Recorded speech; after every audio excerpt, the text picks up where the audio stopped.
चुगलखोर पड़ोसन। क्या कर रहे हो? छत पे जाके अखबार पढ़ूंगा। बस यही करो। तुम्हें पता भी है कि बहू क्या गुल खिला रही है? उसने नया फेसबुक अकाउंट बना लिया है। रोज 10 फोटो डालती है। हमारे परिवार की तो नाक कटवा देगी ये। और तुमको ये बात कैसे पता चली? अरे पड़ोसन ने बताया। उसकी बहू भी फेसबुक पर है ना, तो उसको पता चल गया। हाँ हाँ, जैसे तुम तो बहुत भोली हो। पड़ोसन रोज सास को उसकी बहू के नाम पर भड़काती थी।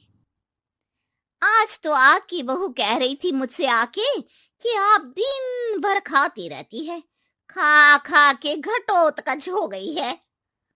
क्या? उसने मुझे घटोत्कच बोला? अरे वो खुद ना कटी सुपर्णखा है। आप कह रही हो तो सही होगा, लेकिन आप उसको बताना मत कि मैं ये सारी खबरें आपको देती हूँ। शाम को जब बहू पड़ोसन के पास जाती है, आज तो तेरी सास तुझे सुपर्णखा कह रही थी, कल ताड़का भी कह देगी। पता नहीं इतनी अच्छी बहू मिली है, फिर भी वो तुझे राक्षसनी क्यों समझती है? आप कितनी अच्छी हैं। आप मेरी सास की हर बात मुझे बता देती हो, वरना मुझे पता ही नहीं चलता कि वो मेरी पीठ के पीछे इतनी बुरी बात करती है। चालाक पड़ोसन रोज ही दोनों सास बहू के सामने उन दोनों की ही बुराई करती और चुगली करके बातें बता देती, ताकि दोनों में हमेशा लड़ाई होती रहे। आपने तो बस छत पे बैठ के अखबार पढ़ना है और चाय के घूंट पीना है। बहू की वजह से मुझे तो जहर के घूंट पीने पड़ रहे हैं। कल वो मुझे मोटी घटोत्कच बोल रही थी। तो तुम भी तो उसको नाक कटी सुपर्णखा बोल देती ना। हाँ हाँ, वही बोल दिया मैंने उसे।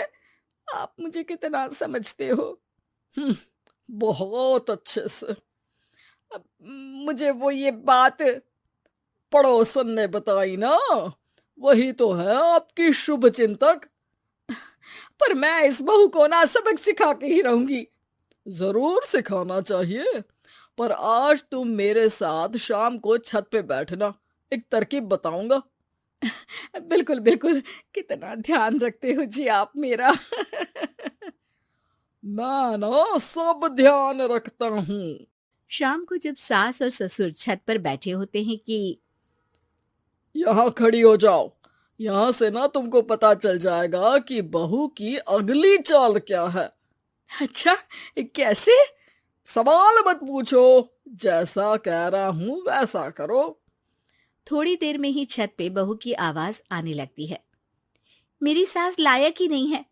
मुझे पता होता तो सास बहू की भी कुंडली मिलवा लेती पहले ही। तेरी सास तो मुझे भी पसंद नहीं है। मेरे पास जब भी आती है तेरी बुराई करती रहती है।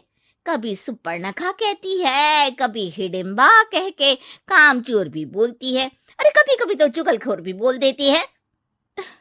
काश आप जैसी होती मेरी सास। ऊपर छत पे पड़ोसन और बहू की आवाज सुन के सास के होश उड़ जाते हैं। समझी? जी समझी। सुबह तुम्हारे सामने ये बहू की बुराई करती है और शाम को बहू के सामने तुम्हारी। मतलब आप सिर्फ अखबार नहीं पढ़ते, सारी खबरें भी रखते हैं। अब तो इस पड़ोसन को भी सबक सिखाना पड़ेगा। शाम को सास बहू को जाके पड़ोसन की साजिश के बारे में बता देती है। हाँ, मुझे माफ कर दो माँ जी। तुम भी अपनी माँ जी को माफ कर दो, इन्होंने भी तो तुमको बहुत कुछ कहा है।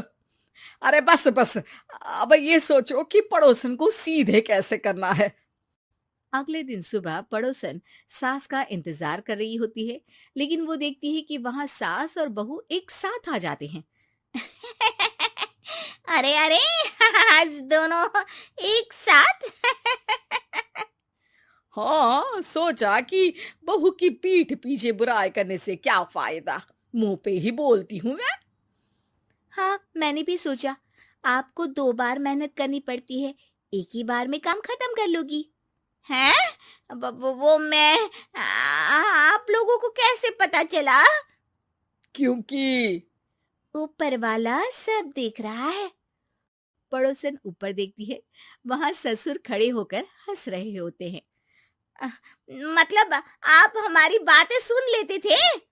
हाँ, सुन लेता था और मजे भी लेता था।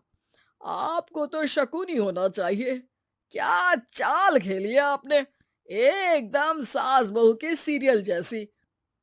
तो बताओ पड़ोसन जी, मेरी बहू ने आपसे अब मेरे बारे में क्या बोला? यही बोला कि सास बहुत अच्छी है, बहुत ध्यान रखती है। अच्छा, और सास ने मेरी क्या बुराई की? नहीं ना की बुराई, हमेशा तारीफ करती है। भगवान सबको ऐसी सास दे। मेरी गलती है जो मैंने आप लोगों में आग लगाने की कोशिश की। पर छत पे लगा हुआ सीसीटीवी यानी कि शर्मा जी सब देख रहे थे। हाँ जी, मुझे माफ कर दीजिए। माफ क्या, आपको तो अब हम साफ ही कर देंगे अपने वालों की लिस्ट से। आज से आपकी और हमारी बात बंद, लेकिन बुराई जारी रहेगी। अब आपकी हरकत के बारे में पूरे मोहल्ले को बताना तो पड़ेगा ना आंटी जी।